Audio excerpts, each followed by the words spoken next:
that marijuana is probably the most dangerous drug in the United States. E eu acho que as campanhas antidrogas são muito ineficientes. Regulação de um mercado que já existe. Regulação. Trata de ver se o caso da maconha pode ser regulada, ao invés de ser simplesmente proibida. Herb is a plant. I mean, herbs are good for everything. Gilberto Gil declarou que, entre aspas, gostava da maconha. A Justiça Federal autorizou uma associação do estado de Sergipe a fornecer a flor da cannabis para o tratamento de pacientes. Olá, eu sou a Anitta Crepe, jornalista especializada em cannabis, e nessa primeira temporada do Cannabis Hoje Pode, eu converso com os profissionais mais destacados do ramo para tentar entender como o empreendedorismo em cannabis, esse mercado tão novo quanto promissor, vem se tornando uma realidade no Brasil. Fica aqui comigo que eu já volto.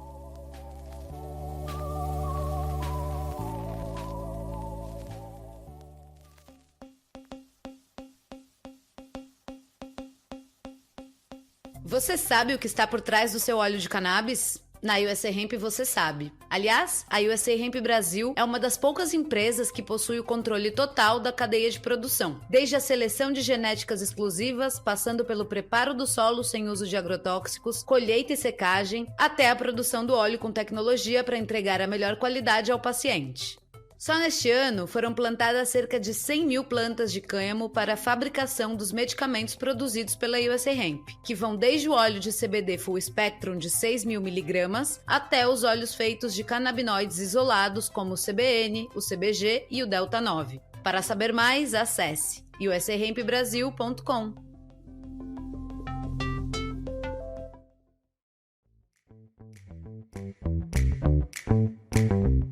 Olá, olá! Estamos de volta com o Cannabis Hoje Pode, e antes de apresentar o nosso ilustre convidado de hoje, eu quero lembrar você que esse programa só é possível graças aos apoios que o Cannabis Hoje Pode recebe da USA Hemp, da Verde Med e da Biocase Brasil. Claro, também das pessoas maravilhosas como o Danilo e a Carolina, que foram lá no apoia-se/Cannabis Hoje Pode e escolheram um valor a partir de R$10 para contribuir com a continuidade desse jornalismo canábico que a gente pratica. Canábico e independente. Independente? Uai, sim, a gente tem apoio, mas não tem patrão. Falei e disse. De modo que se você também quer apoiar a gente com o din-din, corre lá no Apoia-se.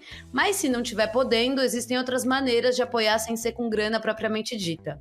Compartilhar esse episódio nas suas redes sociais, com seu círculo de amizades, por exemplo, é uma delas.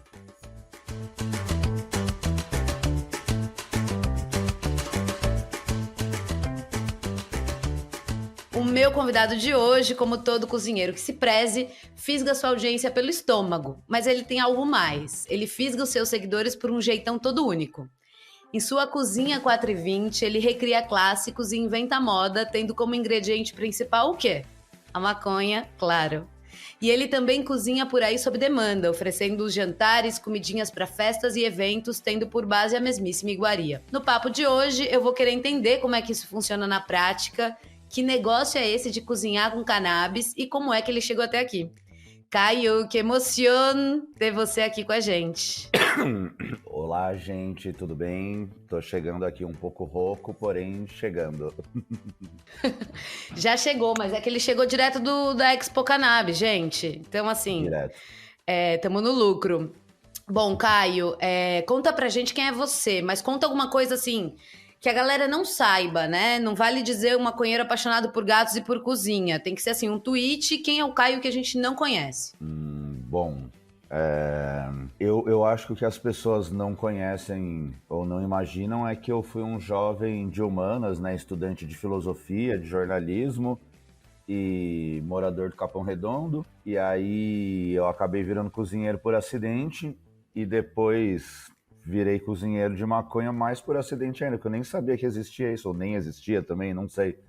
Mas, então, enfim, o Caio é isso, um jovem do Capão Redondo que achava que ia ser jornalista e acabou virando meio cozinheiro de maconha, meio youtuber. A gente vai explorar tudo isso no desenrolar do programa. Você vai contar pra gente em detalhes. Mas vamos lá, Caio. A gente já trouxe aqui médicos, ativistas, advogados, empresários, enfim, uma fauna e tanto. Mas essa é a primeira vez que a gente fala com um cozinheiro canábico. Então, eu tenho que começar pelo básico. O que é a cozinha canábica? Bom, eu acho que vale dizer assim que a cozinha canábica, ela é antiga, milenar e faz parte da humanidade assim de uma maneira muito intrínseca. E aí é muito estranho tentar definir ela para pessoas que não a conhecem como se ela fosse uma novidade. Por isso que eu tô tendo um pouco essa dificuldade, porque até para fazer a fala que foi feita lá na Expo Cannabis e tal, eu dei uma estudada de novo nesse lance da história da alimentação com maconha, sabe? Então, assim, isso acaba resvalando, né, na história da alimentação e na história das drogas como um todo, na história do capitalismo, por aí vai, né? Então, assim, a partir do momento que os humanos começaram a experimentar as coisas que estavam por ali, vamos dizer assim, né, conforme eles iam andando através do globo, eles foram descobrindo que algumas dessas coisas causavam efeitos psicodélicos e, bom, eles adotaram essas coisas em suas dietas, eles não a rejeitaram, né? Então, assim, eu acho que é isso, a culinária canábica, às vezes eu me sinto chateado de ter que separá-la da culinária normal, porque a cannabis é um ingrediente como qualquer outro que tem suas características como outros ingredientes têm sua característica, né? Se você usa muito batata, você não chama de culinária batatiana, não sei. Verdade, mas assim, e também não é que a gente precisa sempre cozinhar com a cannabis com THC, né? A gente pode usar a cannabis como azeite de cozinha, como semente, né? Então, essa é a cannabis que entraria no dia a dia das pessoas? Não, com certeza. Bom, particularmente no meu dia a dia entra a cannabis com THC também, então eu acho que ela pode entrar no dia a dia de outras pessoas, mas a cannabis enquanto ingrediente, ela tem uma diversidade de usos, né? Então, assim, ela crua, ela é super terapêutica em vários sentidos. O que as pessoas fumam, na verdade, é um fruto, né? Então, assim, ele é bem nutritivo, bem saudável. As sementes de cannabis são extremamente nutritivas, extremamente proteicas, né? Tem alguns nutrientes super raros de se encontrar na natureza e tudo mais reunidos em uma só fonte, né? Então, assim, toda essa questão nutricional, tem uma questão que eu acho que vai muito a ver, que separa muito como a gente trata as drogas lícitas das ilícitas, inclusive, que é a abordagem da dose. Porque, às vezes, a gente não imagina que na nossa cozinha a gente tem ingredientes que são possivelmente tóxicos, né? Que podem causar uma moscada. Tipo a noz moscada. A noz moscada, para mim, é um belíssimo exemplo. A gente pode ter tantas coisas que tragam uma alteração sensorial, né? Desde qualquer legume que pode fermentar e criar álcool, ou fruta, por aí vai, até uma noz moscada, que vai ter uma substância análoga ao DMT, né, dentro de si é ótimo, né, dentro da semente, como um inhame, por exemplo, né, que é uma coisa que a gente nem sequer aprende na escola, mas que na cultura popular tá, e que é verdadeira, que você não pode tomar um suco de inhame, por exemplo, sob o risco de morrer, né?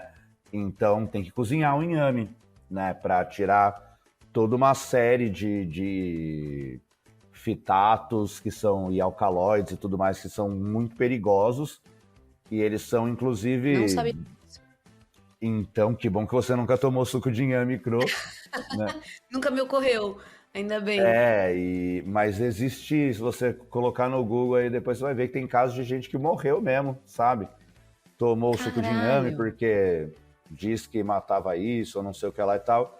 E mesmo na cultura popular, né, quando você trata assim, mamonas assassinas, né? Tipo, as mamonas têm uma semente venenosa dentro, né?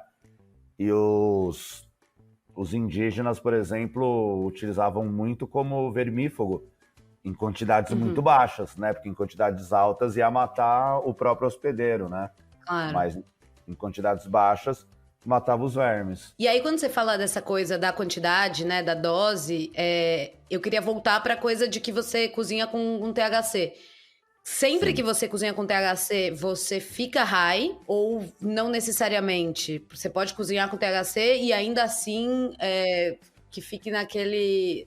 Enfim, numa microdose, né? Que teoricamente você não chega nem a sentir os efeitos psicotrópicos. Ou a ideia é sentir? Assim, não necessariamente a ideia é sentir, né? Claro, eu acho que pode existir aí uma demanda terapêutica de baixa dose, né? Mas, assim como todo ingrediente, vai alterar um pouco o contexto final, né? Então, bom, se você quer ter tomate na sua receita, supõe-se que você quer que ela tenha gosto de tomate, sabe? Né? Então, às vezes, pode até ter uma necessidade de você ter um THC em baixa quantidade e tudo mais, mas eu acho que a maior parte das pessoas que queiram ter o THC na sua receita vão querer que ele apresente as suas propriedades, né? Mas mesmo assim, se tiver cru, por exemplo, muito provavelmente ele não vai apresentar, né? Mas existe um caráter de caixinha de surpresa, assim, né? Dando uma explicação rápida pra galera, a flor e o fruto, quando estão crus, eles têm os canabinoides ali nas suas formas ácidas, né? Que precisam da ação do calor para que ocorra o tal do processo da descarboxilação e eles se tornem o canabinoide que causa o efeito psicotrópico, certo? Então o THC está lá como THCA, o CBD como CBDA e por aí vai. Porém, a descarboxilação ela é um processo físico, né?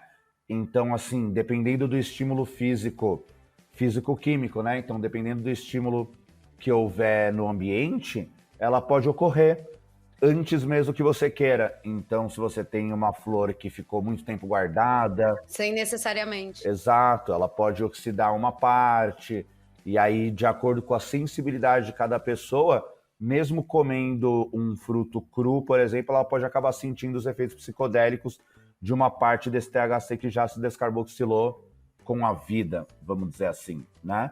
Mas, assim, tecnicamente é possível, não é muito fácil, não sei se necessariamente tão desejável. Perfeito. Super explicadinho. E vem cá, Caio, no início dos seus vídeos no YouTube, onde diga se você acumula mais de 120 mil inscritos, aparece um aviso dizendo que o conteúdo não fere nenhuma lei, que não faz apologia, enfim. Mas ainda assim, a gente sabe que essas redes todas não são as melhores amigas da cannabis. Então, como é que tem sido essa experiência para você? Existe algum boicote? Já derrubaram algumas das suas contas? Até porque você fala muito abertamente sobre tudo, dando nome aos bois e tal. Então, como é que tem sido isso para você? Tem sido difícil, tem sido duro, né? Tem sido pouco recompensador do ponto de vista da relação com as redes em si, né? É claro que essas redes oferecem o contato com o público que eu desejo e o contato em si com ele é ótimo, mas o suporte das redes, levando em consideração o tema, é ridículo, né? É quase inexistente. Então, em anos e anos de criação de conteúdo, eu nunca em nenhum momento eu falei com o YouTube ou com o Instagram, por exemplo, sabe? Às vezes eu recebi, obviamente, notificações mecânicas, né? Conversei com robôs, vamos dizer assim, mas nunca eu consegui estabelecer algum diálogo, falar com um gerente de operação. Além disso, todos os conteúdos são constantemente desmonetizados. Tem até uma questão que eu acho que é pior, que eles monetizam pela metade e vão mudando essas regras das plataformas e os detalhes, né? E aí isso vai derrubando e colocando você apto, derrubando e colocando apto, derrubando e colocando apto. E eu acho que isso chega a ser quase que cruel, assim, pior do que... não pode monetizar, então tá bom, então vou fazer meu vídeo pelo meu público e vou criar outras formas de monetizar, né? Mas, às vezes, você tá ali usando um dinheiro que vem mensalmente ali de um membros ou de um recurso de assinatura do Instagram, sei lá, e alguém denuncia uma foto que tem uma maconha, e aí cai e eles falam, não, hoje, esse mês você não vai mais monetizar, só vai monetizar daqui a 2 meses e meio. E isso mudou toda a estrutura das suas contas, né? Você fala, pô, então perdi uma fonte de receita que estava me sendo útil aqui e tal. Então, exatamente, é complexo. Além disso, tem tem tudo isso, assim, você fica muito sujeito a picaretagens de todos os tipos, né? Então, Mas tipo o quê? eu, por exemplo, hoje eu aprendi mais, né? Mas no começo eu não era muito bom de SEO, né? Então, vamos colocar aqui de maneira genérica que uma parte da concorrência se ligou de uma maneira não tão ética ao nome do meu projeto, de forma a que toda vez que a pessoa vá lá e faça uma busca por mim, é muito difícil de aparecer eu, né? Pode aparecer outras pessoas e por aí vai e tal. E isso é também super complexo, né? Quando uma pessoa conhece, alguém dá uma indicação, fala, procura lá Cozinha 420. Se a pessoa não digitar exatamente ipsis literis como é até o fim, ela não vai, eventualmente não vai encontrar, mas ela vai encontrar a concorrência que se ligou na hashtag através de um trabalho bem feito de SEO, que aí você acaba, inclusive, perdendo esse espaço, porque essas palavras já estão relacionadas e tudo mais, e não tem como mandar uma mensagem para o Google e falar, poxa, mas o cara está se relacionando com a minha marca, sabe? Porque o Google fala, foda-se. Tipo... Sim. E Caio, como é que então, como é que faz pra encontrar a sua marca? É 4E20, é 4.2.20, é 4 o quê? É Cozinha 4, letra E, 20, né? Mas assim, quando você disse que você não estava ligado no SEO, era o quê? É que você tinha os 2 pontos ou você já tinha o E420? Porque eu lembro que a gente teve uma conversa sobre isso, mas eu não lembro exatamente qual foi a brisa, assim. Você consegue fazer um resumo? Claro, eu acho que o problema é ter feito jornalismo, viu, Anitta? E querer respeitar o português. Então, quando eu fiz o logo, né, a ideia foi ser Cozinha 4, letra E, 20, porque é assim que se escreve, né, tecnicamente. Poderia colocar 2 pontos, poderia colocar ponto, que também é uma maneira, ou poderia ter até colocado 420, que as pessoas leem naturalmente como 420, né? Mas a gente acabou sendo literal, fazendo essa escolha, e aí colocou todas as redes dentro disso. Eu creio que talvez Cozinha 420 já tinha alguém no Instagram e isso acabou definindo todas as escolhas. Mas alguém assim, uma página sem nada, sabe? Tá. E aí, por fim, isso acabou definindo todas as escolhas e a gente não tinha muito essa noção, né? Aí, vamos supor que aí depois que o canal começa a fazer sucesso, tem um curso e tal, algum grande fórum da área que tem um grande público e tal, fala, legal isso, vou fazer culinária canábica aqui pro meu público. Normal, obviamente, mas é essa pessoa dotada de um bom conhecimento de SEO, ela vai lá no site dela mesmo, não só no Instagram e tudo mais, né? E faz todo esse trabalho de ligação de palavras-chave que eu mesmo nem conhecia, por exemplo. E acaba que eu só fui descobrir isso quando pessoas vieram me falar, poxa, eu procuro você no Google, acho fulana, procuro você no Instagram, acho não sei o que lá tal. E aí? Aí eu falei, caramba, rapaz. Aí eu criei um site para poder competir melhor no Google em si, mas no Instagram eu perdi para sempre, cara. Que merda. Mas bom, enfim, vamos devagar e sempre. E quem sabe, sabe. Quem é, e você é. E Caio, vem cá. Caio, o professor. Fica a dica aqui. O professor dessa galera toda. Ô, Caio, você já falou então do jornalismo. Você é formado em jornalismo, chegou a ter alguma atuação na área? Como é que foi essa ida pra cozinha? Conta pra gente esse bololô aí. Não, eu não sou formado em jornalismo, eu estudei bastante tempo lá na Casper, mas eu acabei saindo pra ser um jovem inconsequente, né? Fazer família, ter filho, estou apaixonado. E aí... claro. Você caiu nessa? É que você é mas canceriano. não tem problema, porque meu filho é a luz da minha vida, então, menino maravilhoso, foi tudo pra mim. Agora, de qualquer maneira, existiu um momento ali, eu trabalhei sim como jornalista em alguns lugares, né? Fiz freela, fiz matéria, fiz estágio, todas essas coisas. Passei por assessoria de imprensa, passei por redação, assim, de fazer freelinha e tudo mais. Passei por redação fazendo estágio, mas naquele momento da vida eu ainda era muito jovem, tinha algumas dificuldades, também não me conhecia em alguns sentidos, né? Não sabia que eu era TDAH, por exemplo, né? Então, eu não me identificava muito, não conseguia me me alocar no profissional do jornalismo como um todo, sabe? E aí, também super idealista e tudo mais, né? Aquela coisa de moleque, assim. E então eu era casado com uma moça e a divisão de casa lá era assim, eu cozinho e você lava roupa, né? Esse era o nosso acordo, assim, porque um odiava lavar roupa, outro odiava cozinhar. E aí eu virei e comecei a cozinhar diariamente. E nisso acontece isso, vai alguém em casa, come e fala, nossa, você cozinha bem, cara, não sei o que lá, você convida uma galera, pá, pô, que legal, papapá. Aí uma hora eu falei, putz, talvez esteja aí, né, a solução para eu não morrer de fome. Aí, primeiro a gente fez uma empresinha de comida vegetariana e tudo mais, fiquei um tempo nessa, e aí depois falei, peguei gosto mesmo, quero ser cozinheiro. Aí que eu fui trabalhar em restaurante, estudar, caí na cozinha. Não conhecia isso, não conhecia essa parte da história. E esse lance da comida vegetariana, porque vocês eram vegetarianos na época, hoje eu vejo seus vídeos, tem um monte de Sim. coisa com carne, então eu imagino que você não sou seja vegetariano. mas cheguei a ser vegano, essa empresa ela chamava Vovó Vegana, inclusive alguma pessoa muito esperta assumiu esse nome depois. Você tá de Parabéns, tá? brincadeira. Podia mandar um trocado aí pra nós. Esse vovó vegana que eu conheço é só de É mesmo? doce, Então, acho. o nosso não, era total. Fazia tudo, fazia marmita, festinha, até saiu na revista dos vegetarianos, cara. Tipo, teve uma edição especial lá que a gente saiu Sim. ensinando receita de festa e tudo mais. E embora eu não seja vegetariano, e na comunicação acaba tendo ali algumas...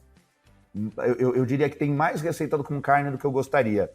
Assim, não reflete a minha alimentação como um todo, né? A minha alimentação de dia a dia tem menos carne e eu sou bem a favor da redução do consumo e por aí vai. Mas é aquilo, né? Na hora de você escolher uma receita dentre 4 receitas que vão entrar num mês, num vídeo, por exemplo, você vai atrás também de trend, de quanto que tá a busca e por aí vai, e acaba caindo num chavões um pouco mais... Modéstia à parte, eu acho que eu tenho um conteúdo bem vegano, assim, ou bem acessível aos veganos, né? Aos vegetarianos e tudo mais.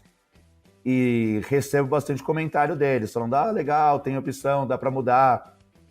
Obviamente, também o vegano é sempre exigente, né? Então, toda receita que não é vegana, o seguidor vegano aparece ali e fala, tá faltando receita vegana, hein, Caio? Cara, eu tenho que confessar que eu sempre penso isso. Eu falo, porra, Caio.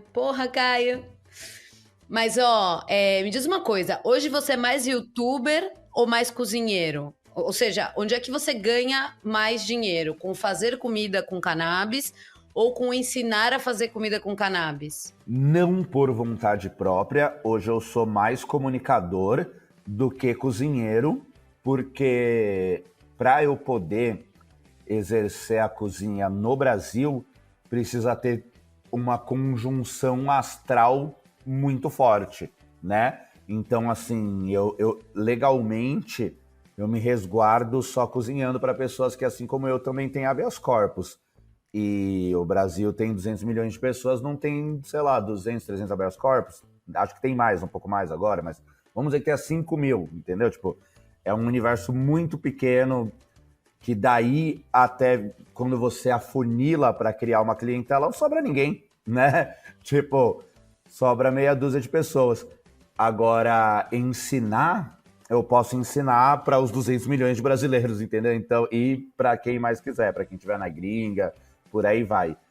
Então, nesse caso, não que eu não goste de ser comunicador, porque eu adoro, mas infelizmente eu não posso ganhar tanto dinheiro sendo cozinheiro também, porque eu sinto falta desse lado, né? De soltar comanda, como a gente diz no ramo. Mas, ô Caio, você chega a organizar uns jantares canábicos? Tem um espaço para fazer isso, assim? A gente sabe que tem gente que faz isso no Brasil, que faz isso em outros países e tal, mas queria saber se você também faz isso por aqui. Eu faço, mas que nem eu disse, de maneira muito esporádica e cuidadosa, entendeu? Porque, assim... para isso dar um problema real não é tão difícil. E aí, como eu sou figura pública, tô lidando com isso e tudo mais, eu sou bem cauteloso mesmo, né? Então, assim, as coisas que acontecem de maneira mais simples é fazer com associação, né? porque aí geralmente tem um público que já tá ali resguardado juridicamente, né? Então você consegue juntar. É como juntar Pokémon raro, sabe? Cara de Magic, enfim, entendeu? Você não acha ali 3, 4 em cada Sim, esquina. total. Então, pelo menos na associação, você vai ter ali eles associados, né? As pessoas que têm HC, né? Tem 3, 4 pessoas que têm HC, e aí você consegue fazer uma mesa de jantar. Mas isso é raro, depende de muitos fatores, né? Então, agora, se uma pessoa qualquer, se você me manda uma DM lá no Instagram e fala, ai, Caio, meu aniversário é amanhã, faz um bolo pra mim, eu vou falar, poxa, desculpa, Anitta, mas eu não posso. A gente pode até ir na sua casa, eu faço um bolo no esquema do uso compartilhado pra gente fazer uma festinha, mas eu não posso te vender um bolo de aniversário, sabe? E aí, geralmente vai ser assim que eu vou falar, né? Ah, e você vai falar, ai, Caio, mas eu tenho HC. Eu vou falar, então vamos. Ah, mas é uma festa para 100 pessoas. Eu vou falar, então não vamos. Ah, mas então eu só chamo 10 que também tem HC. Eu falo, então vamos. E por aí vai. Mas, Caio, e daí quando você muda de contexto, né, de país e tal, quando você vai, sei lá, para o Uruguai, aí você passa a poder fazer isso, né? Ou pelo menos de maneira um pouco menos arriscada. Exatamente. O Uruguai é um caso muito engraçado, né? Porque o Uruguai, ele regulamentou a maconha em vários aspectos, mas boa parte dessa regulamentação parece muito uma relação pai e filho, sabe? Que é aquela coisa assim, finge que não faz que eu finjo que eu não vejo, entendeu? E aí a gente segue. E no caso da alimentação canábica, é 100% assim, não tem nenhuma regulamentação. Entretanto, a comida, ela tira um pouco desse ar associado a coisas negativas que traz o fumo, né? Então, assim, as pessoas associam o fumo à marginalidade, a uma coisa mais rebelde e tudo mais, e a comida não, né? A comida é uma coisa do dia a dia e tudo mais e tal. Então, assim, é muito mais difícil, até no Brasil é mais difícil, mas assim, no Uruguai, então, principalmente, uma pessoa até pode ser presa ou detida e tal por estar vendendo maconha de forma ilegal. Embora a maconha seja legal, é possível você vender maconha de forma ilegal, né? Agora, assim, se você passar em Montevidéu na cara de um policial falando brownie, ou galetitas, né? Galetitas, mágicas e tal, ele vai pouco se ferrar pra você, entendeu? Na pior das hipóteses, ele vai comprar uma. Então, tem essa questão cultural, né, de uma tolerância muito alta. E aí, por consequência, se eu não fizer um anúncio na TV pagando sponsor, falando, poxa, quero, sabe, venham comer maconha no meu restaurante, sei lá, eu posso viver tranquilamente, né? Então, toda vez que eu vou pra lá, eu faço um jantar, anuncio nas redes sociais, falo, ai, gente, venha pra cena especial, bababá. E em todos os sentidos isso é mais fácil, né? Eu vou ter acesso, mas mesmo assim ainda com driblando certas burocracias, lidando com certas coisas que ainda não estão 100% avançadas, né? Então, para escolher uma strain para fazer um jantar, por exemplo, se eu estivesse na Califórnia ou no Canadá, eu ia num dispensário e falava, quero uma strain com tal perfil, ou quero tal strain, e ótimo. No Uruguai, as pessoas não imaginam no geral, mas a gente vai recorrer a um dealer, né? Na verdade, todo mundo é dealer, né? Porque a palavra é vendedor, claro, né? E tipo, se vende é dealer. Mas vai recorrer ao famoso vendedor ilegal, né? Que tem mais opções, né? Porque na farmácia Exato. Tem 2. E estrangeiro até agora não tá podendo, né? Exato. Ainda é uma abordagem que nem o Dr. Emílio fala, né? Que é uma abordagem assim, parece urânio enriquecido, sabe? Ai, precisa de receita, precisa de não sei o que lá, tá? Não parece que a gente tá lidando com uma coisa que a humanidade usou desde sempre, sem nunca ter um maldito arrombado morrido. Perfeito, cara, perfeito. E vem cá, aí como é que você faz para conseguir o insumo no Brasil, né? Eu imagino que você pega ali para fazer, né, as receitas do YouTube, você pega da onde você planta, né? Você tem um habeas corpus de cultivo e tal. Me corrija se eu estiver errada. Agora, os outros YouTubers, o que eles fazem, assim, tipo, pra conseguir levantar esse insumo? Você sabe? Você manja? Graças, né, a muito esforço aí do pessoal do Grupo Regenera, inclusive aproveitar para mandar um abraço para eles aí. sim, eu tenho um habeas corpus agora e minha vida mudou completamente, né? Então, o meu ingrediente, ele tá farm to table, como gosta de dizer o pessoal chique aí, né? Então, isso me deixa realmente muito feliz, mudou muito as minhas possibilidades de como trabalhar com a coisa. Mas não só os outros chefes, como eu, antes disso, quando precisava, tinha que recorrer ao mercado ilegal. Não tem outra maneira, né? E esse mercado ilegal, ele pode ser desde o famoso, amplamente conhecido prensado, né? Como também pode ser uma coisa que acho que hoje está um pouco mais comum, que é uma certa rede de cultivadores amigos, né? De pessoas que... No ativismo tem um pouco mais isso, né? Então, às vezes, tem gente que reveza cultivo, né? O cara colheu, dividiu um pouco da colheita com o outro, aí depois o outro colheu, dividiu a colheita com esse. Ou então, assim, galera vende o excedente, sabe? Porque também é uma coisa que é meio natural que vai acabar acontecendo com as pessoas, né? O cara ou tem HC, ou não, tá cultivando escondido, ou não sei o que lá e tal.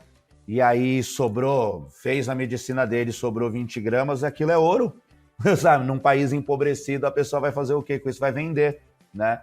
Então, vem tudo do mercado ilegal de uma maneira ou de outra, né? Pode ser o resto de um cultivo de alguém, pode ser as trimas de uma associação que aproveitou para pegar ali e capitalizar um monte de folha açucarada que sobrou de infinitas colheitas. Pode ser uma pessoa que tem uma rocinha no interior, sabe? São todas as infinitas possibilidades que provam, inclusive, muito bem como é muito difícil conter o uso de psicotrópicos pela humanidade, né? Impossível, impossível. E, Caio, eu tava lendo em algum post no Instagram esses dias uma pergunta sobre o que a galera gostaria de empreender em cannabis se fosse legalizada no Brasil. E eu me surpreendi com a quantidade de gente que dizia que é a culinária canábica. Eu não tinha noção da quantidade de gente que sonha em trabalhar com comida e maconha. O que você diria para essas pessoas? Quais são os primeiros passos nessa carreira? É melhor ir para o Uruguai ou vale a pena ficar no Brasil e esperar a coisa evoluir? Olha, eu acabei de lançar um livro sobre culinária canábica, então é um livro em português para o público brasileiro, ou seja, eu acredito piamente que esse é um caminho que vai se tornar cada vez mais viável para nós. Agora, o que eu posso dizer para as pessoas é que, assim, quando a gente escolhe trabalhar com causas, com coisas que estão em discussão na humanidade e tudo mais, essa escolha tem preços, né? E se a pessoa estiver disposta a pagar esse preço para ajudar a construir um mundo melhor, espero que esteja, porque, poxa, a gente está precisando dessas pessoas, venha, por favor, venha. Mas ela vai ter que saber que é complexo, né? Então, assim, você precisa... É como viver na censura, sabe? Assim, é como viver vamos dizer que a gente é um mundo de Chico Buarque na ditadura, entendeu? A gente tem que se esforçar bastante para conseguir produzir produtos que nos façam sobreviver sem a gente ser preso, né? Sem a gente ser exilado, porque afinal de contas ir para o Uruguai para trabalhar não deixa de ser uma maneira de autoexílio, né? E uma vez que você não possa fazer a coisa que você sonha, a coisa que você quer no seu próprio país, né? Então, eu, por exemplo, a solução que eu encontrei foi trabalhar com criação de conteúdo. Aí você vai falar, nossa, mas não vai dar para todos os cozinheiros fazerem canal de YouTube, realmente, não vai dar. Até porque nem todo mundo tem esse carisma que você tem. Muito obrigado, adorei. Mas a recíproca é verdadeira, viu? Ah, não, achei que você forçou aí a barra um pouco, porque é verdade, Caio, você tem um carisma filho da mãe. Eu só quero fazer um parênteses aqui, não perca o fio da meada, mas quero dizer que, assim, desde o minuto zero que eu te conheci, eu falei, cara, esse cara, pelo amor de Deus, eu podia passar o dia vendo seus vídeos e vendo você falar e enlouquecer. Enfim, sou fã. Segue aí o fio da meada. Muito obrigado, Anitta, mesmo. Nem todo mundo vai ser criador de conteúdo, mas de uma certa maneira, assim como eu, você vai ter que inventar o seu espaço, né? Então, seja indo trabalhar numa associação, por exemplo, esse é um mercado que eu vejo ele nascendo nesse exato momento. Eu vejo assim que muitas associações e as pessoas vêm atrás de mim, sabe? Porque eu tô fazendo isso mostrando a cara e tudo mais, mas eu sempre falo isso para elas, eu falo, eu não posso ser cozinheiro da sua associação, mas outras pessoas podem, sabe? Por que a gente não faz um workshop, aí faz um curso, pega aí um associado de vocês e ele vira o chefe da casa, entendeu? Tipo, então assim, muitos cultivadores passaram a trabalhar com associação, né? E eu vejo que também é um caminho muito interessante para que se comece, né, a prática da culinária canábica de uma maneira mais tranquila. Obviamente também, se a pessoa tiver a oportunidade de fazer um turismo, de ir para algum lugar, não necessariamente um alto exílio, pode ser também. Eu, por exemplo, se tivesse aqui mais jovem, menos instituído, nesse momento eu colocava minhas coisas nas costas e ia para a Argentina, porque é um lugar que está efervescendo nesse sentido, né? E que falou até que é super alimento, né? Categorizou a cannabis como super alimento. Então tem toda uma série de oportunidades na indústria lá que está surgindo, né? Que estão surgindo. E é isso, acho que a pessoa tem que inventar seu espaço, não tem jeito. Vai criar conteúdo, vai escrever, vai trabalhar para a associação, vai procurar HC. Agora, assim, se a pessoa ficar só no sonho, ela tem que entender que, assim, nesse momento pré-regulamentação, vamos dizer assim, porque a gente está vivendo a pré-regulamentação, né? Vamos botar isso aqui, para mim tá posto, é um vetor, não vai voltar, né? Nesse momento pré-regulamentação, muita gente fica ainda com medo de se jogar e tem dois tipos de pessoa que vão acabar se beneficiando no vinho. É o ativista mais doido, que se jogou e criou uma expertise, sabe? Então, honestamente, na hora que o bagulho regulamentar, eu sei fazer tudo. Vocês me aguardem. No dia seguinte, eu tô com fábrica de brownie. Acabou, entendeu? Amo! Agora, a pessoa que ela ficar esperando, ela vai ter que começar a estudar a partir do momento que está regulamentado. A pessoa que ela já estudou antes, na hora que abriu, ela tá 15 passos na frente, né? Então, eu acho que, assim, a dica é exatamente essa. Estudem, mantenham a esperança e entendam que a normalização disso é o que vai ajudar a gente a ter regulamentação, porque nesse momento estão discutindo regulamentação e ninguém nem fala, entendeu? Acho que, sei lá, se perguntar para o Alexandre de Moraes o que é um brisadeiro, ele não vai saber responder. Total. E aí, assim, falando de brisadeiro, precisamente, tem muita gente, né, fazendo, assim, sei lá, é quase impossível você ir num evento nas grandes cidades, pelo menos do Brasil, ou numa praça mais movimentada, e não encontrar gente vendendo um brisadeiro, um special brownie. Essas pessoas, então assim, elas têm essa função, elas tomam esse role que é um pouco arriscado, né? Porque, né, a gente viu também uns dias atrás uma menina que foi presa e que acusada de tráfico, uma loucura total em cima disso. Então eu queria saber, para essas pessoas que estão trabalhando com esse brownie aí, com esse brisadeiro, você diria que é uma boa estratégia ou realmente buscar esses outros caminhos, né? Você deu uma dica aí de juntar o pessoal da associação que eu nunca tinha pensado a respeito. Tenho certeza que também nossa audiência tá tipo, what? Isso é possível? Tem outras coisas assim que você pensa que as pessoas podem trabalhar com maconha hoje, seja, né, não diretamente, de repente, com a culinária, mas criando conteúdo, outras coisas, e que você diria que pode ser uma boa ideia? Com certeza. Eu penso assim, vou fazer uma fala delicada aqui, tá? Espero que as pessoas me compreendam com carinho, mas eu, enquanto pessoa da humanas, né, que sempre gostou de estudar sociologia, antropologia, todas essas coisas, eu acho que o crime, ele é uma faceta da sociedade que manifesta coisas que estão ainda em desajuste, né? Fraquezas, dificuldades da nossa sociedade de lidar consigo própria, vamos dizer assim, né? Então, obviamente, a gente tem toda uma série de crimes. Não estou aqui para passar pano na cabeça de alguém que comete um feminicídio, uma violência, não sei o que lá, nenhum tipo de crime tecnicamente, na verdade, porque a gente vive numa sociedade onde a gente faz um acordo, né, que, ó, tal coisa pode, tal coisa não pode, e é legal que a gente respeite, mas se esse acordo ele fosse fixo para sempre, a gente não tinha de 4 em 4 anos a eleição de um monte de gente que são chamados de legisladores, né? Então a gente pressupõe que as leis, elas são passíveis de mudança, né? Elas não são eternas. Então, existem pessoas na sociedade que, seja por ousadia, por ganância, ou seja por necessidade, ou seja por amor, ou seja por infinitos motivos, elas acabam caminhando por essa linha tênue entre a legalidade e a ilegalidade, e às vezes atravessando por um lado, às vezes atravessando para o outro, né? Então, acho que uma pessoa que vem de Brisadeiro, eu não posso aqui vir num podcast e falar, vem da Brisadeiro. Realmente não posso, né? Ao contrário, né? E inclusive isso seria crime, né? Mas eu também não me vejo em condições morais de condenar essa pessoa. E eu acho que o grupo dessas pessoas que tomam essas atitudes também são um vetor de mudança social, né? Então, se em todas as festas tem brisadeiro, você começa a normalizar o brisadeiro, assim como se normalizou a maconha, porque em tudo quanto é festa tem maconha, né?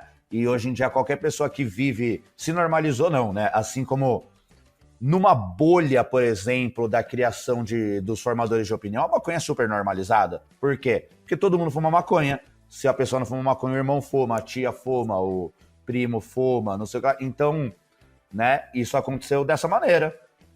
Eu lembro quando eu era jovem, assim, que é uma coisa que acontece até hoje, mas numa escala muito menor, de, sei lá, eventualmente ser obrigado a sair de um rolê e esconder completamente o fato de que você foi fumar maconha. Né? Então você tem que sair, ir longe, pingar um colírio, passar um perfume, não sei o que lá e tal. E conforme os maconheiros começam a falar, que se foda, eu sou adulto, pago minhas contas, se a pessoa me quer nessa festa, eu vou fumar maconha. Isso vai mudando, né? Então, eu acho que essa galera do Brisadeiro, eles estão nesse lugar socialmente delicado que não vou ser eu a pessoa que vai condenar, pode ter certeza. A única coisa que eu falo pra todo mundo que manda mensagem pra mim é, pelo amor de Deus, tome cuidado, calcule o custo-benefício dos riscos na sua vida, entenda que as decisões são delicadas e boa sorte. É isso, maravilhoso. E Caio, aí já mudando para os Estados Unidos, né, onde a culinária canábica me parece muitíssimo mais bem resolvida. Inclusive tem uns chefes canábicos que fazem uma grana oferecendo jantares, fazendo publicidade sobre isso. Tem algum que você segue? Tem algum que te inspira, seja pelo modo que ele leva os negócios ou pelas infusões que ele apresenta? Tem sim. Eu procuro, obviamente, não me restringir a chefes que trabalham só com maconha, né? Na minha fonte de inspiração e tal, porque senão fica muito limitado a princípio. Mas eu gostaria de citar 2 nomes aqui. Tem a Andrea Drummer, meu inglês é péssimo, tá? Então se a pronúncia estiver ruim, vocês me perdoam. Mas eu adoro esse nome ainda, né? Andrea Baterista. Ela é uma chefe sensacional, né? Que tá localizada nos Estados Unidos. E tem outro que eu gosto muito, que é o Chris Sayegh. E ele já é canadense. Então, são 2 figuras que eu sigo bastante. Várias vezes eu já respondi histórias do Chris Sayegh falando assim, se quiser me chamar para trabalhar, hein? Mas ele até agora não animou, não. Não respondeu ainda. Não, ele é simpático, às vezes manda reage, sabe? Uma risada e tal, mas não levou a sério ainda, não. E Caio, voltando então pro seu livro, né? Que você lançou agora na Expo Cannabis. Conta tudo pra gente, ou seja, você já fez tudo o que se supõe que uma pessoa deve fazer. Nossa. Enquanto viva. Você... Não, vamos lá. Eu não tinha pensado nisso, mas isso é verdade. Plantar uma árvore, acho que você já tem... E uma árvore especial, uma planta de poder. Depois você fez um filho maravilhoso e agora você lançou um livro. Caio, como é isso, velho? Você zerou a vida? Conta pra gente desse livro. Onde é que as pessoas compram esse livro? O que tem nesse livro? O processo. Enfim, faz aí o seu pupurri do Introdução à Culinária Canábica. Vou fazer um pupurri, então. O que tem no livro? O livro ele é dividido em 2 partes, né? Então, a primeira parte ela é teórica e a segunda parte de receitas, né? Nessa parte teórica, eu procurei fazer uma coisa bem completa, bem pesquisada e tudo mais, assim, bem detalhada, tanto pela questão de... eu gosto de abordar a gastronomia como uma ciência ampla, né? Você pode, obviamente, abordar de uma maneira prática, não tenho nenhuma crítica com relação a isso, sabe? As pessoas precisam pegar um livro também, ter receita para ela fazer ali em 5 minutos e tal. Mas do meu gosto pessoal, né? Eu gosto de dar uma abordagem que traga um pouco de antropologia, de sociologia, de história, porque eu acho que todas essas coisas estão muito ligadas na gastronomia. Então a gente tem aí uma breve história da alimentação com maconha, tem um capítulo onde a gente fala sobre as partes científicas, né? Então, anatomia da planta, divisão assim, todas as partes, o que usa, o que não usa, por que usa, como usa. Tem um capítulo só para descarboxilação, que é essa queridinha, né? Essa palavra que o maconheiro tem dificuldade de decorar, inclusive. Tem um capítulo exclusivo para falar de compras, que particularmente é um dos que eu mais gosto, sabia? Porque fala um pouco sobre... É um capítulo que está dividido em 2 partes. Então, uma parte onde fala sobre o mundo legalizado, né? Onde a gente dá algumas dicas de, poxa, como que você vai proceder se você for num dispensário, como que você vai trocar uma ideia, o que você vai procurar, tudo mais. Mas aí tem uma parte onde a gente fala sobre o mundo não legalizado, né? Onde são dicas menos científicas e mais intuitivas, às vezes, sabe? Mas que eu acho que são muito importantes. Então, porra, vai cozinhar com prensado? Pode, não pode? Lava, não lava? Vai fazer mal? Vai matar? O que vai acontecer? Não, mas eu quero cozinhar com BHO que eu fiz em casa. Pô, mas pode ter contaminante, não sei o que lá. Então, tem toda uma parte falando sobre isso, falando sobre redução de danos e tal, até que desemboca nas receitas. As receitas, obviamente, começam pelas bases, né? Então, a descarboxilação na prática, as infusões, né? No azeite, no álcool, na manteiga, farinha, uso de resíduos, por aí vai. E, finalmente, uma série de receitas ricamente ilustradas, tá? Público que nos ouve. E então, com fotos muito bonitas, que foi meu amigo e companheiro de trabalho, Felipe Cotrim, né? Que tirou. E queria, inclusive, mandar um abraço para ele aí, meu parça. Abraço, Felipe. Sim, Felipe que também produz um conteúdo muito bom, é jornalista e tal, então vocês sigam ele lá nas redes, tá? Pois é. E aí, gente, as receitas... That marijuana is probably the most dangerous drug in the United States. E eu acho que as campanhas antidrogas são muito ineficientes. Regulación de un mercado que ya existe. Regulación. Trata de ver se o caso da maconha pode ser regulada, ao invés de ser simplesmente proibida. Herb is a plant. I mean, herbs are good for everything. Gilberto Gil declarou que, entre aspas, gostava da maconha. A Justiça Federal autorizou uma associação do estado de Sergipe a fornecer a flor da cannabis para o tratamento de pacientes. Olá, eu sou a Anitta Crepe, jornalista especializada. That marijuana is probably the most dangerous drug in the United States. E eu acho que as campanhas antidrogas são muito ineficientes. Regulación de un mercado que ya existe. Regulación. Trata de ver se o caso da maconha pode ser regulada, ao invés de ser simplesmente proibida. Herb is a plant. I mean, herbs are good for everything. Gilberto Gil declarou que, entre aspas, gostava da maconha. A Justiça Federal autorizou uma associação do estado de Sergipe a fornecer a flor da cannabis para o tratamento de pacientes. Olá, eu sou a Anitta Crepe, jornalista especializada em cannabis, e nessa primeira temporada do Cannabis Hoje Pode, eu converso com os profissionais mais destacados do ramo para tentar entender como o empreendedorismo em cannabis, esse mercado tão novo quanto promissor, vem se tornando uma realidade no Brasil. Fica aqui comigo que eu já volto.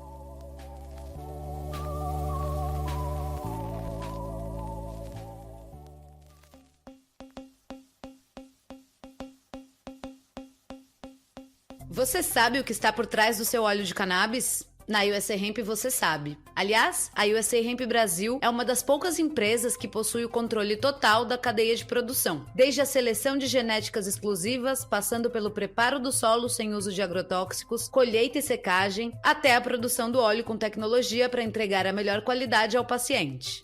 Só neste ano foram plantadas cerca de 100 mil plantas de cânhamo para a fabricação dos medicamentos produzidos pela USA Hemp, que vão desde o óleo de CBD Full Spectrum de 6.000 mg até os óleos feitos de canabinoides isolados como o CBN, o CBG e o Delta 9. Para saber mais, acesse usahempbrasil.com.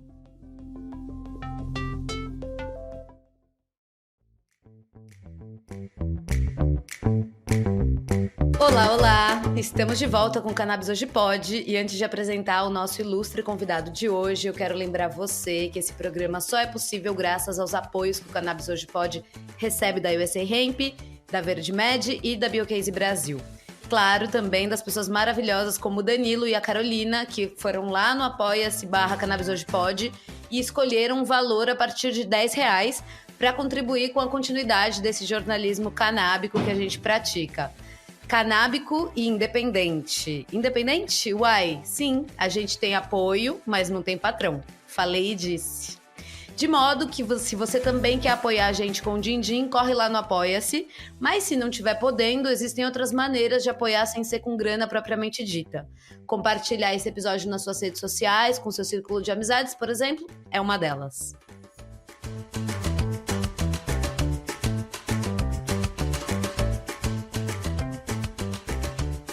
O meu convidado de hoje, como todo cozinheiro que se preze, fisga sua audiência pelo estômago, mas ele tem algo mais. Ele fisga os seus seguidores por um jeitão todo único.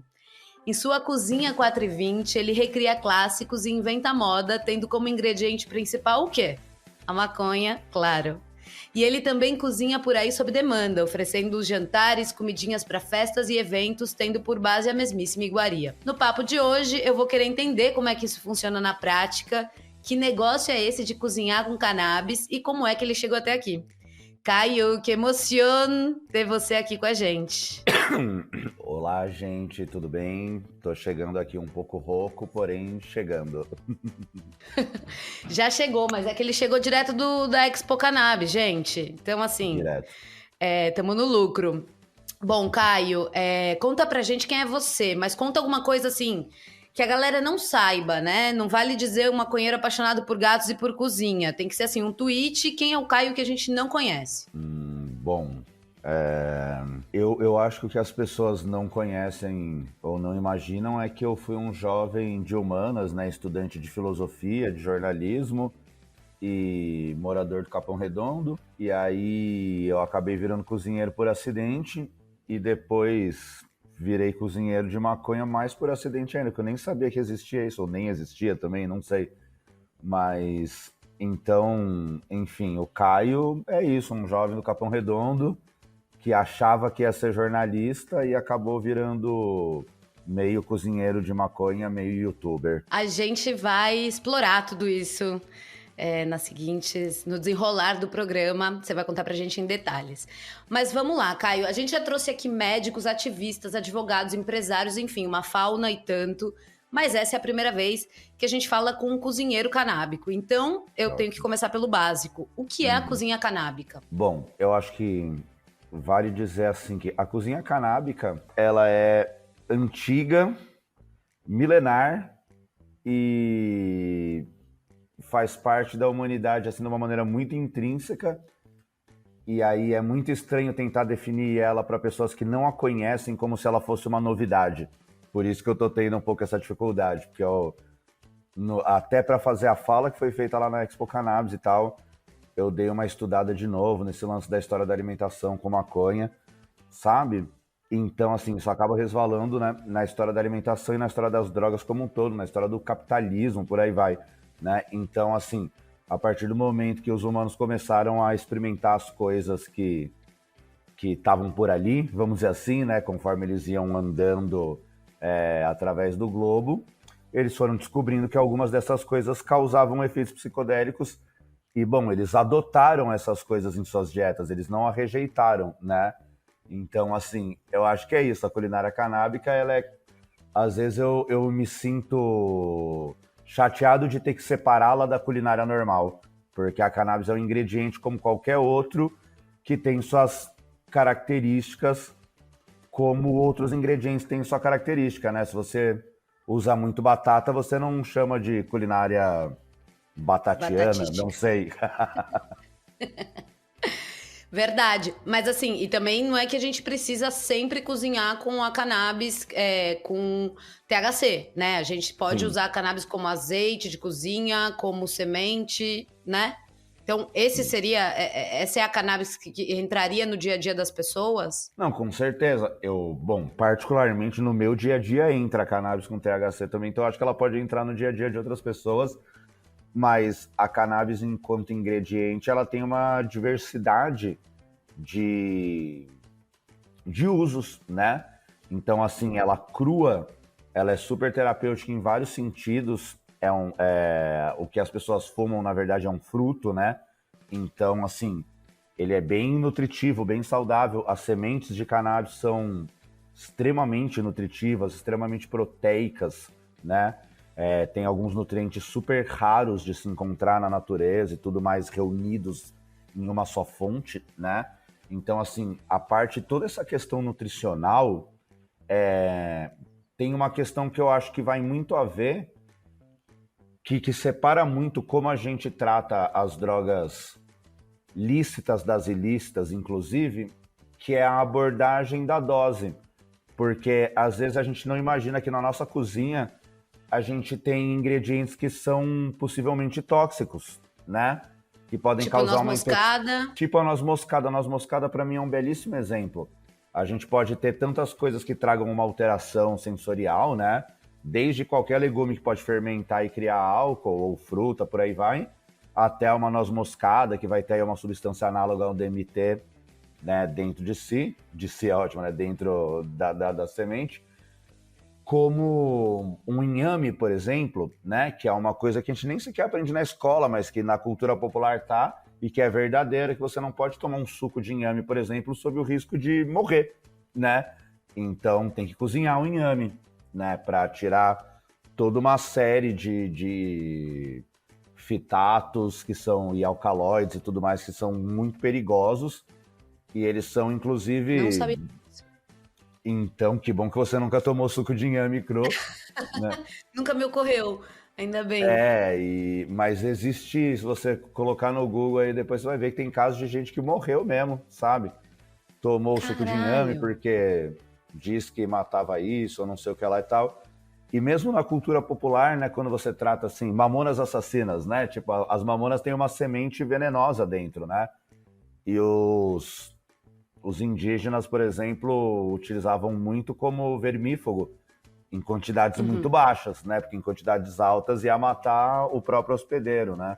Claro. Mas em quantidades baixas matava os vermes. E aí, quando você fala dessa coisa da quantidade, né, da dose, eu queria voltar para a coisa de que você cozinha com THC. Sempre que você cozinha com THC, você fica high ou não necessariamente? Você pode cozinhar com THC e ainda assim que fique naquele... Enfim, numa microdose, né? Que teoricamente você não chega nem a sentir os efeitos psicotrópicos. Ou a ideia é sentir? Assim, não necessariamente a ideia é sentir, né? Claro, eu acho que pode existir aí uma demanda terapêutica de baixa dose, né? Mas... assim como todo ingrediente, vai alterar um pouco o contexto final, né? Então, bom, se você quer ter tomate na sua receita, supõe-se que você quer que ela tenha gosto de tomate, sabe? Né? Então, às vezes, pode até ter uma necessidade de você ter um THC em baixa quantidade e tudo mais, mas eu acho que a maior parte das pessoas que queiram ter o THC na sua receita vão querer que ele apresente as suas propriedades, né? Mas mesmo assim, se tiver cru, por exemplo, muito provavelmente ele não vai apresentar, né? Mas existe um caráter de caixinha de surpresa, assim, né? Dando uma explicação rápida para a galera, a flor e o fruto, quando estão crus, eles têm os canabinoides ali nas suas formas ácidas, né? Que precisam da ação do calor para que ocorra o tal do processo da descarboxilação, e eles se tornem o canabinoide que causa o efeito psicotrópico, certo? Então o THC está lá como THCA, o CBD como CBDA e por aí vai. Porém, a descarboxilação ela é um processo físico, né? Então, assim, dependendo do estímulo físico-químico, né? Então, dependendo do estímulo que houver no ambiente, ela pode ocorrer antes mesmo que você queira. Então, se você tem uma flor que ficou muito tempo guardada... Sem necessariamente. Exato, ela pode oxidar uma parte, e aí, de acordo com a sensibilidade de cada pessoa, mesmo comendo um fruto cru, por exemplo, ela pode acabar sentindo os efeitos psicodélicos de uma parte desse THC que já se descarboxilou com a vida, vamos dizer assim, né? Mas, assim, tecnicamente é possível, não é muito fácil, não sei se necessariamente tão desejável. Perfeito. Super explicadinho. E vem cá, Caio, no início dos seus vídeos no YouTube, onde diga se você acumula mais de 120 mil inscritos, aparece um aviso dizendo que o conteúdo não fere nenhuma lei, que não faz apologia, enfim. Mas ainda assim, a gente sabe que essas redes todas não são as melhores amigas da cannabis. Então, como é que tem sido essa experiência para você? Existe algum boicote? Já derrubaram algumas das suas contas? Até porque você fala muito abertamente sobre tudo, dando nome aos bois e tal. Então, como é que tem sido isso para você? Tem sido difícil, tem sido duro, né? Tem sido pouco recompensador do ponto de vista da relação com as redes em si, né? É claro que essas redes oferecem o contato com o público que eu desejo e o contato em si com ele é ótimo, mas o suporte das redes, levando em consideração o tema, é ridículo, né? É quase inexistente. Então, em anos e anos de criação de conteúdo, eu nunca em nenhum momento eu falei com o YouTube ou com o Instagram, por exemplo, sabe? Às vezes eu recebi, obviamente, notificações mecânicas, né? Conversei com robôs, vamos dizer assim, mas nunca eu consegui estabelecer algum diálogo, falar com um gerente de operação. Além disso, todos os conteúdos são constantemente desmonetizados. Tem até uma questão que eu acho que é pior, que eles monetizam pela metade e vão mudando essas regras das plataformas e os detalhes, né? E aí isso vai derrubando e colocando você apto, derrubando e colocando apto, derrubando e colocando apto. E eu acho que isso chega a ser quase que cruel, assim, pior do que... não pode monetizar, então tá bom, então vou fazer meu vídeo pelo meu público e vou criar outras formas de monetizar, né? Mas, às vezes, você tá ali usando um dinheiro que vem mensalmente ali de um membros ou de um recurso de assinatura do Instagram, sei lá, e alguém denuncia uma foto que tem uma maconha, e aí cai e eles falam, não, hoje, esse mês você não vai mais monetizar, só vai monetizar daqui a 2 meses e meio. E isso mudou toda a estrutura das suas contas, né? Você fala, pô, então perdi uma fonte de receita que estava me sendo útil aqui e tal. Então, exatamente, é complexo. Além disso, tem tudo isso, assim, você fica muito sujeito a picaretagens de todos os tipos, né? Então... Mas tipo o quê? Eu, por exemplo, hoje eu aprendi mais, né? Mas no começo eu não era muito bom de SEO, né? Então, vamos colocar aqui de maneira genérica que uma parte da concorrência se ligou de uma maneira não tão ética ao nome do meu projeto, de forma a que toda vez que a pessoa vá lá e faça uma busca por mim, é muito difícil de aparecer eu, né? Pode aparecer outras pessoas e por aí vai e tal. E isso é também super complexo, né? Quando uma pessoa conhece, alguém dá uma indicação, fala, procura lá Cozinha 420. Se a pessoa não digitar exatamente ipsis literis como até o fim, ela não vai, eventualmente não vai encontrar, mas ela vai encontrar concorrência que se ligou na hashtag através de um trabalho bem feito de SEO, que aí você acaba, inclusive, perdendo esse espaço, porque essas palavras já estão relacionadas e tudo mais, e não tem como mandar uma mensagem para o Google e falar, poxa, mas o cara está se relacionando com a minha marca, sabe? Porque o Google fala, foda-se. Tipo... Sim. E Caio, como é que faz para encontrar a sua marca? É 4E20, é 4.2.20, é 4 o quê? Cozinha 4, letra E, 20, né? Mas assim, quando você disse que você não estava ligado no SEO, era o quê? É que você tinha os 2 pontos ou você já tinha o E420? Porque eu lembro que a gente teve uma conversa sobre isso, mas eu não lembro exatamente qual foi a brisa, assim. Você consegue fazer um resumo? Claro, eu acho que o problema é ter feito jornalismo, viu, Anitta? E querer respeitar o português. Então, quando eu fiz o logo, né, a ideia foi ser Cozinha 4, letra E, 20, porque é assim que se escreve, né, tecnicamente. Poderia colocar 2 pontos, poderia colocar ponto, que também é uma maneira, ou poderia até colocado 420, que as pessoas leem naturalmente como 420, né? Mas ó, a gente acabou sendo literal, fazendo essa escolha, e aí colocou todas as redes dentro disso. Eu creio que talvez Cozinha 420 já tinha alguém no Instagram e isso acabou definindo todas as escolhas. Mas alguém assim, uma página sem nada, sabe? Tá. E aí, por fim, isso acabou definindo todas as escolhas e a gente não tinha muito essa noção, né? Aí, vamos supor que aí depois que o canal começa a fazer sucesso, tem um curso e tal, algum grande fórum da área que tem um grande público e tal, fala, legal isso, vou fazer culinária canábica aqui pro meu público. Normal, obviamente, mas é essa pessoa dotada de um bom conhecimento de SEO, ela vai lá no site dela mesmo, não só no Instagram e tudo mais, né? E faz todo esse trabalho de ligação de palavras-chave que eu mesmo nem conhecia, por exemplo. E acaba que eu só fui descobrir isso quando pessoas vieram me falar, poxa, eu procuro você no Google, acho fulana, procuro você no Instagram, acho não sei o que lá, tal. E aí? Aí eu falei, caramba, rapaz. Aí eu criei um site para poder competir melhor no Google em si, mas no Instagram eu perdi para sempre, cara. Que merda. Mas bom, enfim, vamos devagar e sempre. E quem sabe, sabe. Quem é, e você é. E Caio, vem cá. Caio, o professor. Fica a dica aqui. O professor dessa galera toda. Ô, Caio, você já falou então do jornalismo.